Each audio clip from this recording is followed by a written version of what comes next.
আসেন।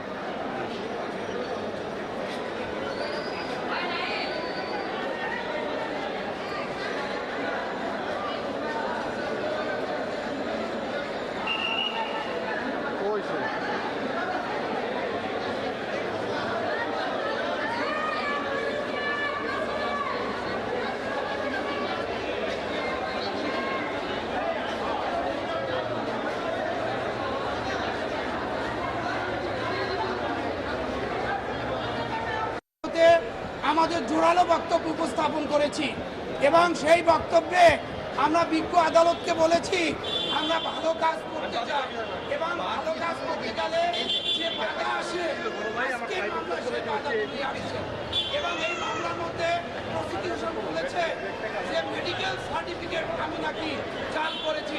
আমি বিজ্ঞ আদালতকে বলেছি যে একটা মেডিকেল সার্টিফিকেট যে সার্টিফিকেটটা আমি জাল করেছি। I am not doctor, I am Milton Samaddar. আমি রাস্তাঘাট থেকে অসহায় নির্যাতিত মানুষকে তুলে নেই এবং এই মানুষগুলোকে আমি মানবতার সেবা দিয়ে থাকি। এই সেবা কার্যক্রম করতে গিয়ে আজকে আমি প্রতিহিংসার শিকার হয়েছি এবং এই প্রতিহিংসার কারণে যে মামলা হলো এই মামলার কোনো সিট নাই এবং প্রসিকিউশন পক্ষ থেকে যে অভিযোগ তুলেছে যে ধারা হলো 420, 467, 468, 471, 430 সনের প্রতারণা। আমি কারো কাছে প্রতারণা করেছি এইরকম কোনো কমপ্লেন নাই। 467, 68, 471 এই ধারার কোনো স্পেসিফিক অভিযোগ এই মিল্টন সমাজের বিরুদ্ধে নাই।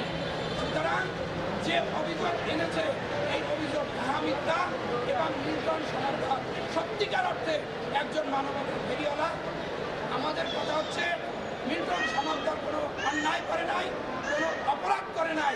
সুতরাং মিল্টনকে যে রিমান্ড দেওয়া হলো এই রিমান্ডে ইনশাআল্লাহ সে নিরপরাধ প্রমাণ হয়ে চলে আসবে এবং মানুষের মানবিক যে সাহায্য সেটা সে করতে পারবে। Thank you.